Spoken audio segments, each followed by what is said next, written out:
home. A family is asking for your help after losing their 21-year-old son. Police say VCU student Chris Dusick fell to his death on a construction site after partying on Halloween. It's a tragic incident that's left the grieving family with many unanswered questions. Tonight, new at 11, Britni McDonald spoke to his father and police about this investigation. Britni? Yeah, Carlo. Well, police have ruled Chris Dusick's death accidental, but the problem the family still has is they don't know exactly what happened. They're hoping that somebody may have seen him that night that can help them put the pieces together to give them the closure they're desperately seeking.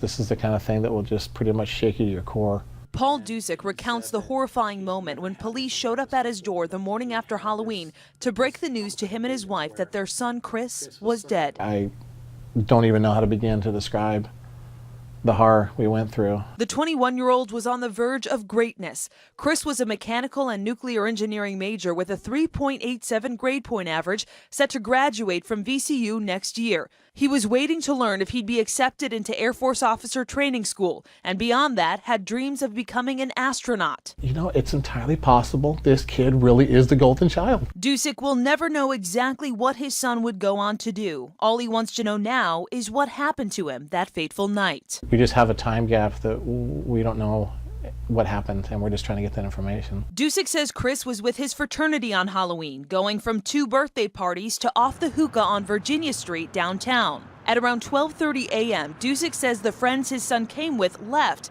and Chris stayed behind with another group of friends who at this point no one knows. It appears a short while later, Chris started walking home, but he would never make it. Chris's body was found here at a construction site on 1st and Canal, where I'm told he fell to his death. It's just about a mile from off the hookah where he was on Halloween, and just a block from where he lived. Police say Chris had been drinking and his death was ruled accidental, but whether or not he was alone when he died is still undetermined. Just force of nature, he had completed everything he was supposed to complete, and so he was ready to move on. We just want to know if anybody has any information they can provide to help us piece together just the timeline between off the hookah and when he was found.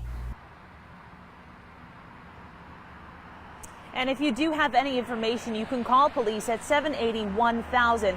Now, a touching tidbit I did want to mention, Dusick tells me that his son and friends had planned on going to see the new Star Wars together.